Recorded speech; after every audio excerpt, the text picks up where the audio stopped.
Joined now, as we are every Wednesday, by former Vancouver Canuck and TSN hockey analyst, the one and only Mr. Frank Corrado. How we doing, Frankie? Frankie? Good. There's a lot going on. I got Blake Price coming at me on Twitter. I'm sure we're going to get to that. I brought a good defense today. I had to change my Twitter profile picture. There's a lot happening in my world right now, and a lot of it is centered around Vancouver. Well, for those who missed it, Leafs Canucks on Saturday, and you were challenged. There was a bet with Wyatt Arndt, the stanchion of Canucks Army. He called me out. It was unprovoked. He called me out. I was happy to oblige. And I played for both teams, okay? So it's not a punishment for me to have to put a Vancouver Canucks picture as my Twitter profile. Right. I'm in the Toronto market. Like I'm here in Toronto. I talk Leafs every single day. I love talking Canucks with you guys, but I had the Toronto picture. So I'm just, that's the market I'm in. So now, instead of just putting like me coming out as the third star with my stick in the air, that would have been really cool. I said, let's actually make it a real punishment. I got dummied by Raffi Torres in the playoffs, and it's a great picture. It doesn't look good for me, but I said, if the Leafs lose, I will make that my profile picture for 1 week. So that's where we're at. I took a few hits like that throughout my career, but that one is it's picturesque, let's say. Well, you're a very good sport, and I must say I saw the video clip of Raffi dummying you, and wow, that was a hellacious hit, Frankie. Like hitting a wall. So, you know what? Like, I was coming out of junior that year, and I had probably seen that play happen a million times that year, and I would go hit the guy, no problem. Actually thought I was catching him off guard. Sure enough, it's the NHL, and this guy's like as tough and as strong as they come, and he sees me coming. And when you watch the slow-mo replay, Ray Ferraro's doing the color commentary on it, and you can see Raffi just like, see I'm coming, and he leans into me, and he didn't even budge. Like, he didn't budge an inch. Oh my gosh. And there are few hitters in the history of the National Hockey League who hit like Raffi Torres. I was pleased to see it was clean, though. Yes. Yeah, it was clean. So he got me with the clean one. It was all good. I got right back up and went to try and like win the puck battle. And I was getting some flack for like some of the cross checks. Like they were like 1 out of 10 cross checks, really light. I don't know why I wouldn't just cross check him a little bit harder, but that's where we're at. That's what happened, and I got to relive it now on Twitter every time I go on. No chance for revenge on Torres, but you could get revenge on Wyatt. I mean, I would like to. Like the thing is, like the. Is that Grady? We're in the middle of an interview, man. Like, what's with this music? That's the Stanchion's music. My God, it's the Stanchion. Gentlemen. I'm listening to the show, and Mr. Corrado over there is everything's fine. I'm looking over here, and obviously he's very good at what he does. But he said one thing I took a bit of umbrage with, saying unprovoked. Now, I have to say that Mr. Corrado came up through the Vancouver organization, the Wolves, the Canucks, gets his first NHL goal in Vancouver. We supported him. Healthy scratch. People were cheering his name on, became a fan favorite. And Mr. Toronto makes his avatar picture of a Leafs jersey. Unprovoked? Are you kidding me? So I'm sorry. I did everyone a favor. I stood up for Vancouver. And what was the score of that Leafs game again? Frank, what was that score again? Was it 6-4? Was it? 6-4? Yeah. Where were these Austin Matthews goals I was supposed to cover in that game? I don't know if I saw them. He wasted them in Calgary, I guess. Yeah. He was on the wrong team, on the easy team, I guess. He took the easy way out. So yeah, I just want to say unprovoked. I don't think so, sir. I think but yeah, all in all, great sport from Frankie. It was a lot of fun. I was worried when it was 3-3 and they came back. I was a little bit worried. You gave me a little wink from the Nylander wink. I gave you the Nylander wink. And you know what's funny? As soon as I saw that comeback happen, I knew there was a Nylander wink available in the GIF world. And at 3-2, I got 3. I didn't want to send it at 3-2, but at 3-3, I knew this was out there in the ether, and I said I'm going to send it at 3-3. But the Leafs could listen. Vancouver played a better game, anyways. They deserve to win. But listen, we'll try and fire something up because I think it would cause you so much pain to have to sift through like the best of Austin Matthews goals and not just watch them, but then go through the effort of picking your top 5, clipping them, putting them together. Like, I can't imagine what that would do to you. I didn't. Well, I was actually sitting there going, if I have to do this, like, I think I have to reach out to Steve Dangle. I got to do a coordinate. I got to like get his help on this. I don't know any of this Matthews stuff because imagine going through every single goal. Like, I don't know. I didn't want that. So. Leafs Canucks Stanley Cup. because- Oh, can you imagine? No, that we need that now Oh. because here's the thing, Frank. Wyatt is still asleep at 4 p.m. when Leafs games start. All right. It's true. Yeah, I barely know who Austin Matthews is. I don't know. Probably having breakfast. Yeah, and you know what's funny? Wyatt's he's on Twitter saying like, "Oh, all you East Coast people, you're sleeping when the Canucks are playing at 1 a.m. That's Meanwhile, he's 100% sleeping at true. 4. Had 14 Red Bulls the night before." It's so much easier to take shots at people when you guys are asleep, but yeah, it goes the other way just as easily. All right. So sadly, we're done with Leafs Canucks this year, unless, as Blake says, Stanley Cup Never final. know. Never So if know. that's the case, but certainly for next year, we will organize a watch party. Okay. Stanchion, Frankie, the two of us will have some fun. I love it. Yeah, And you know I'm what? down. Maybe we'll bring in a couple of our favorites. We'll welcome them in along the way. Maybe Eddie Lack makes an appearance. Oh. There you go. You know, Eddie we'll would love to bring watch in- me suffer. I know We'll that. do Wyatt, Frankie, and friends along Mhm. the way. I like Yeah. that. I like that a lot. Some guys who played for both franchises. We'll get Mason Raymond involved here. We'll get a Ah. bunch of the guys who Let's cross see if over. Santorelli's available. Okay. Well, hey, you're going to have to deliver Sundin. Okay, Corrado? My childhood hero. You know what? My childhood hero, and it breaks my heart during the Centennial Classic. He wasn't available to be there. I met every Leafs legend except for Mats, and I still Oh. haven't met him. So that's maybe one day. Anybody have Felix Potvan's number? Yeah, there's another one. Yeah. Potvin be a great Long one. list. Long list. Tiger Williams, Russ of Courtnall, course. yeah. Rick Vive. Oh, yeah, Yeah. it's a long list. Yeah. Plenty of options. Love Why? it. Good seeing you, buddy. Thanks for Thanks, boys. this. Yeah, have a great you show, can boys. crash any one of our interviews at any time, but No, I'm we're only after happy to Frankie have now. you. Frankie's in my targets now. That's it. He's my new Eddie Okay. Lack. You're in the See you, scope. buddy. Yeah. See you guys later. Beware the folding chair under the apron, Frank. Oh, Ah. man. You got Okay, me. one issue out of the way. Yeah. Second issue on the docket. There Uh-oh. we go. I didn't realize we were interrogating Frank Corrado yeah, today. I warned him. The TSN Power Rankings come out, and the Oilers have won like every game this season or something to that effect. They're number 1 in the Power Rankings, when in fact they've got more losses in the last 20 games than the Vancouver Canucks do. So even if you throw out their terrible start, they've still lost more than the Canucks. And yet you're just so blinded by this win streak, Frank, that you agree with their number 1 spot. Okay. Let's start here.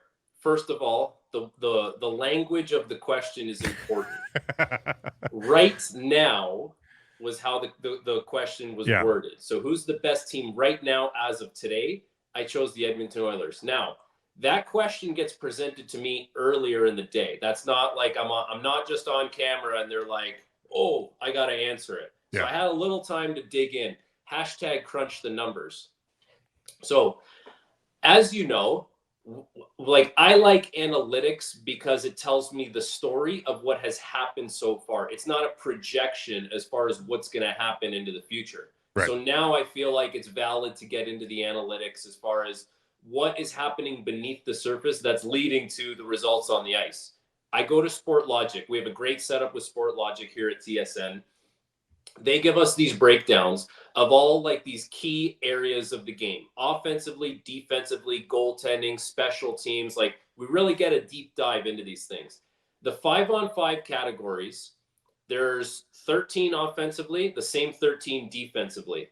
The Edmonton Oilers right now are in the top 10 in the NHL in 23 of those categories. So it's not like it's really impressive when you take a look at the page. It's like, you know, first, second, fifth, like all these key categories.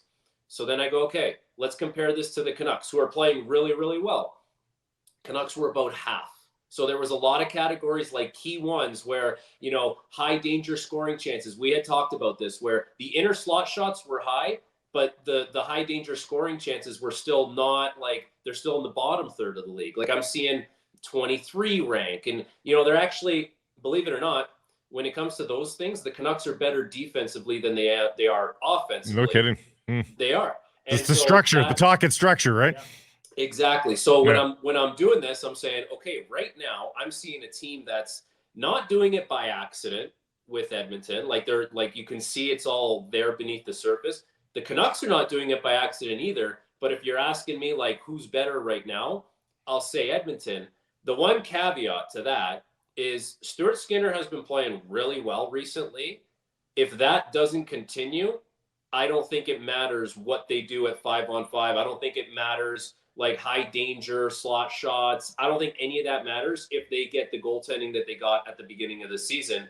And so if you're making a projection, like if you're saying who do you not want to play against between Edmonton and Vancouver, you can build compelling arguments both ways. But I have a hard time with that goaltender matchup saying, you know, I wouldn't want to run into Edmonton more than I would want to run into Vancouver, because Demko has been the best goalie in the league, or right there with Hellebuck. And Skinner, if he doesn't play the way he's played over this last little stretch, Edmonton's a completely different team. And it really comes down to one piece for me. How do we make sure that's a second round matchup? Because wouldn't that be fun for both markets and for the league? First, in the Wyatt Arndt vein, I have a follow-up. Why do you hate the Canucks, Corrado? You know what? I don't hate the Canucks. I think the NHL is a much better place when the Canucks are a good team. Yes. Like when the Canucks are not a good team, and I hate to say this, it's almost like people forget, like you're way out there on the West Coast, it's late games, and people forget about it. But now with the star power, with the team playing, as well as they are, the narratives involved, it's better. The NHL is a better place with the Canucks. I loved my time there. Like go into the game when I was in town for the Canucks Autism Network charity tournament. I went to the game. I was so impressed by so many different things, like the in-game operations, like the crowd. It was great. Like I loved it. I loved it. Very good of you to answer the question seriously, because it was certainly not posed seriously. It's all good. Secondly, Frankie, speaking as people who are in the Pacific time zone, we'd like to forget about most of the last decade ourselves. Yes. Yeah. And it's funny though. Like, really, I have to watch this game with things like those power rankings. Though it's funny. Like even if where were the Canucks on this latest edition? Third, maybe on the TSN Power Rankings. They take offense to that. They're third. They're being ranked third in the league, and people are taking offense to that. Well, here's another thing on those power rankings. So actually, this was another thing I forgot to mention. The Oilers are still underscoring what their underlyings are. No kidding. Meaning like they're still going to potentially score more based on what they're generating. And as you know, I don't need to tell you guys, the Canucks are outscoring it by a lot. Yeah. And, you know, I'm not going to be doom and gloom and say that at some point that's going to stop, but the potential for more scoring is there for the Oilers. And I think the Canucks have kind of hit what they are offensively.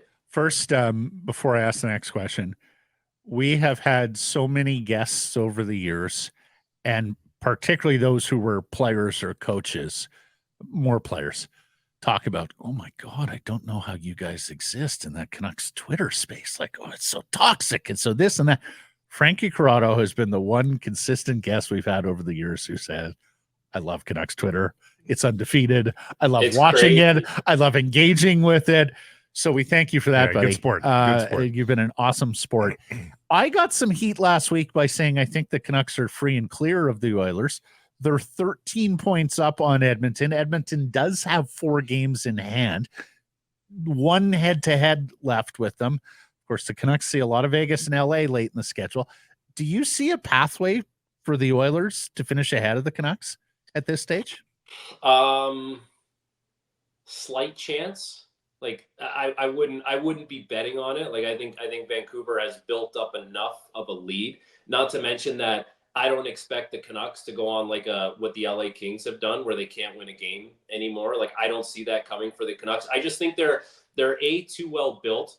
They play too well as a team now. They're too well structured. Their goalie is too good. Like LA as an example, they don't spend any money on the goaltending position, right? Like both their goalies combined make a cap hit of like, is it $3.5 million? Like it's nothing. It's nothing they spend on their goaltending. So sometimes you get what you pay for. So you're going to have Demko, and DeSmith has been really good this year. So that's certainly a factor in not letting things get off the rails here. But they're just like the Canucks are, and as the season has gone on, we talked about this last week or the week before, as much as the regression is coming, there are areas of the game where they've improved on as this time has gone on. So that's going to slow down some of the regression with the team. So that's another thing they have going for them.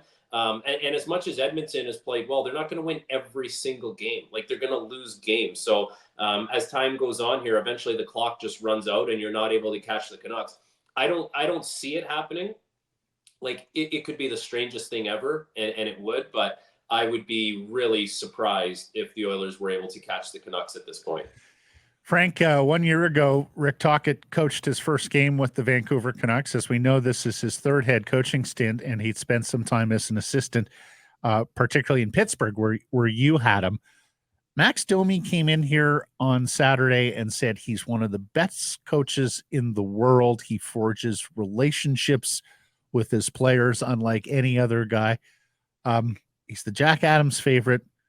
Tell us a little bit about the Rick Tocchet and perhaps if you've seen any changes from afar now that he's gotten another head coaching stint. So my time with him was a little limited because I wasn't on the roster that much. But so the first game I played with the Penguins, he was responsible for doing the meeting, the systems meeting with me. So he sat me down, we went through everything together. Everything was crystal clear. And he kind of kept saying, you've done this before, this stuff, right? Like, he really made it seem like this isn't some brain surgery kind of stuff we're doing. Like, you've done it a million times, so you should feel comfortable. And I doubt he would even remember this, but I remember it.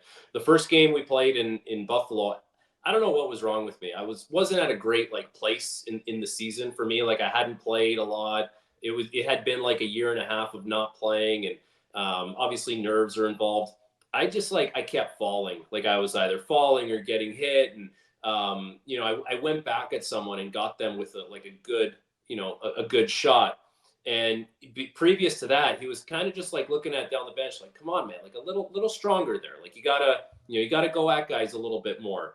And he wasn't even the D coach that would have been Jacques Martin at the time. So I think, to Max's point there, he really cares, right? If he sees something, he's just going to let you know. And I think he has a really good way of doing it. And I remember I went at someone, got him good. And it was I looked to the bench at Talk for that little bit of reassurance. And he just gave me the nod, a good job kind of thing. And I was 2 games into my time with the Penguins at that point. I didn't play after that, but I had been around them. I was around them during the playoffs more as a black ace. But I just think that. I think that's what guys remember about him. And if I remember that, and I wasn't there for very long with him, there's a lot of other guys who have spent a lot of time with him that have been through numerous, things where they could point to and say hey, Talk actually cared. He talked to me about this. So my kind of thing is just, making you feel like you've done it before, and you should have the confidence to go out there and do it, and just taking an interest in trying to help the player out. But you could tell, I could tell how close him and Kessel were. That was pretty evident. They had built a pretty strong connection. He was the Kessel whisperer, right? And even someone like Malkin, who, I think they had such a good dynamic there with Mike Sullivan. He can be so hard on you. But for the right reasons. He was always that good buffer between Gino and Mike. So he's just, listen, a lot of guys like him for many reasons. Connor Garland was on John Scott's podcast talking about the system, the X's and O's of Tocchet, and keeping shots to the outside. And it kind of shed some light on the PDO stuff that people have been talking about all season long. And that, the Canucks save percentage is always going to be pretty high because they do force a lot of outside shots. Have you seen that with Tocchet in terms of insulating? And do they allow the goaltenders to face a higher number of shots? To some degree, yes, but maybe not the ones that they feel like are going to go in. I think when we talk about areas the Canucks have improved this season as time has gone on, to maybe help regress that PDO, that's the one that stands out the most. At the start of the year, for me anyways, they were giving up a lot more of those high danger chances, and Demko had to be really alert and really sharp early on. Nothing would be happening, and all of a sudden it's bang, bang, play. Whew, that's in the slot. Demko had to make a big save. as the season has gone on here, and as they've become a little more entrenched into what Tocchet wants to do, I find you're seeing that less and less. So that's something that takes some time. It's a new group this year. Like everyone's really trying to get on the same page. Now the decor has changed a little bit from, the start of the season. They brought in Zadorov. That's a big factor. Juleson's game has been better. So I think like that's when I say like defensively where they've improved, that's the biggest one. Like we're not getting those surprise, it's in the slot kind of moments of the game as much as we were early in the season. Not a lot of 2-on-1s surrendered and all that sort of stuff too. Not a lot of big breaks. And the save percentage is going to be good because of that, but also because like you're going to have good goaltending. You're going to have Demko and DeSmith. They've been a really, really good tandem this year.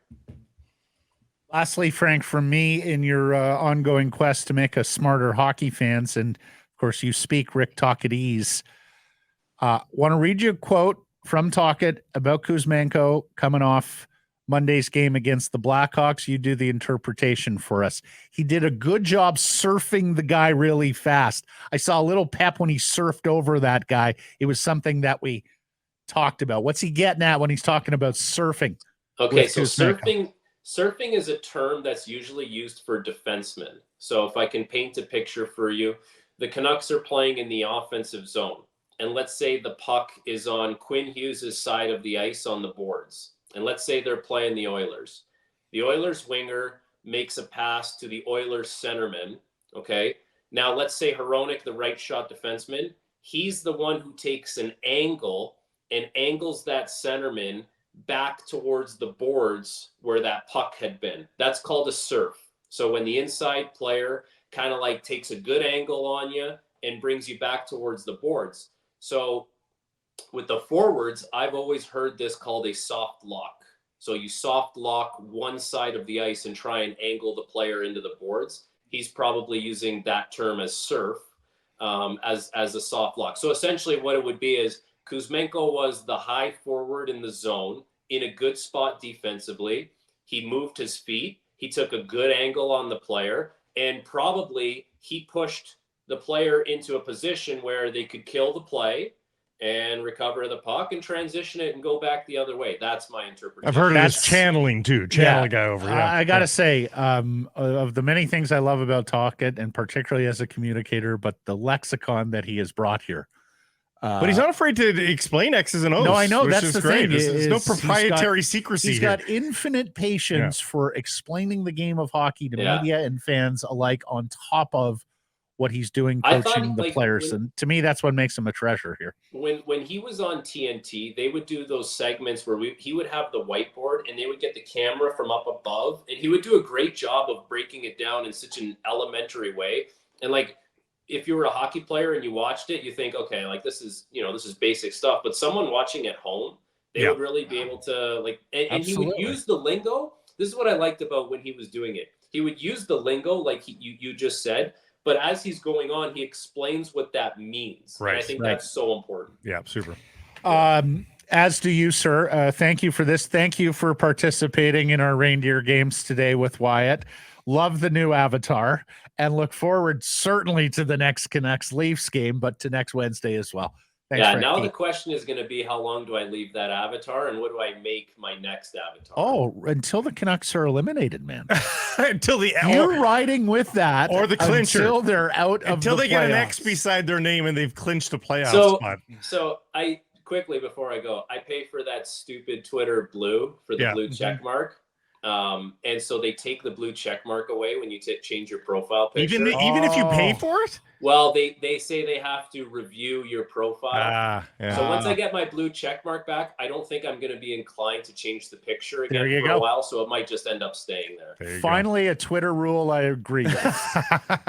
Well done, Frankie. Thank you. See you guys. This great clip brought to you by, wait for it, Great Clips. It's going to be great.